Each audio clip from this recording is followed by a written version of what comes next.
ভাইকে তুই ভুলে বুঝিসনি সুদীপা। অবশেষে অভ্রর কথা আদিত্যের নিয়ে সব ভুল ভেঙে গেল সুদীপার। অনুরাগের ছোঁয়া ধারাবাহিকে দেখা যায় রিতিমের বাড়িতে গিয়েও যখন কোনোভাবে সুদীপার খোঁজ পায় না আদিত্যের মাথা তখন আকাশ ভেঙে পড়ে। ভাবতে থাকে আদিত্য যে কোথায় খুঁজে পাবো আমি তোমাকে। সুদীপা তুমি কোথায় চলে গেলে? অন্যদিকে সুদীপা একটু পিজির বাইরে যায় এবং ভাবতে থাকে ও বাড়িতে কেউ তো আমাকে ফোন করলো না, কেউ আমার খবরও নিল না। তবে কি সবটাই মিথ্যে? তবে টিনা বুঝতে পারে যে সুদীপার কিছু একটা হয়েছে। টিনা বুঝতে পারে তাকে কিছু করতে হবে। টিনা ওই রাত্রিবেলায় অভ্রুকে ফোন করে এবং অভ্রুকে ফোন করে বলে, অভ্রু, সুদীপা পিজিতে এসেছে আর আমার রুমে উঠেছে।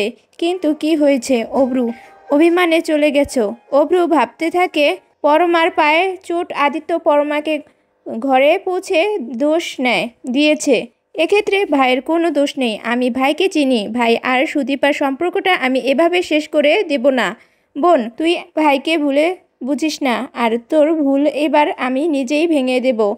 এই বলে অভ্র বাড়ি থেকে বেরিয়ে যায় এবং অভ্র পিজিতে চলে যায়। সুদীপার তখন বাইরে বসে থাকে এবং সুদীপার চোখে জল ফেলে। ঠিক তখনই অভ্র পাশে গিয়ে দাঁড়ায় এবং সুদীপাকে বলে, শোন বোন। সুদীপা অভ্রকে দেখে চমকে যায়। অভ্র বলে, দাদাভাই তুমি তুমি এখানে কি করে এলে? অভ্র সুদীপা বলে, টিনে আমাকে সবাইকে বলেছে। সুদীপা অভ্রকে বলে, তুমি চলে যাও দাদাভাই, আমি আর ওই বাড়িতে ফিরবো না। যে সম্পর্কের কোনো মূল্য নেই সেই সম্পর্কের কাছে আমি আর ফিরবো না। অভ্র সুদীপাকে বলে, বোন, আমি বুঝতে পেরেছি যে তুই ভাইকে ভুল বুঝেছিস। ভাইকে আমিও ভুল বুঝেছিলাম, এমনকি পরমাকেও ভুল বুঝেছিলাম। কিন্তু ভাই আর পরমার মধ্যে কোনো সম্পর্ক নেই। পরমা হুজুরি খেয়ে পড়ে গিয়েছিল আর পায়ে বেশ চোট হয়ে পড়েছিল, আর ডক্টর পরমাকে ব্যান্ডেজ নিতে বলেছে। ভাই শুধু নিজের এই রেসিবিলিটি থেকেই তার বউদের জন্য করেছে, অন্য কোনো কিছু ভেবে নয়।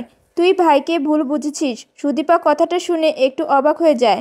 ভাবতে থাকে পরমার পায়ে চোট লেগেছে। অভ্র সুদীপাকে বলে, হ্যাঁ বোন, আমি ঠিকই বলেছি, তুই ভাইকে ভুল বুঝিস। ভাই শুধু তোকেই ভালোবাসে। তোর জন্য ভাই আজ একটা সারপ্রাইজ পার্টির আয়োজন করেছে। তুই ভাইয়ের জীবন থেকে চলে গেলে ভাই খুব কষ্ট পাবে।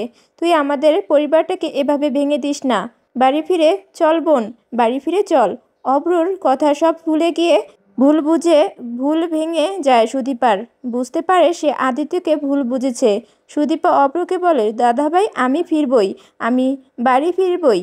যখনই বাড়িতে ফেরার জন্য অভ্রর সাথে যেতে যায় সুদীপা, তখনই সামনে এসে দাঁড়ায় আদিত্য রাস্তায় ধরে যেতে থাকে আর সুদীপাকে দেখে আদিত্য চমকে যায় এবং ছুটতে গিয়ে জড়িয়ে ধরে। তো বন্ধুরা, তোমাদের কিরকম লাগলো আজকের পর্বে তা কমেন্টে জানিয়ে দিও। আর আমার ছোট চ্যানেলটি লাইক সাবস্ক্রাইব করে পাশে থেকো।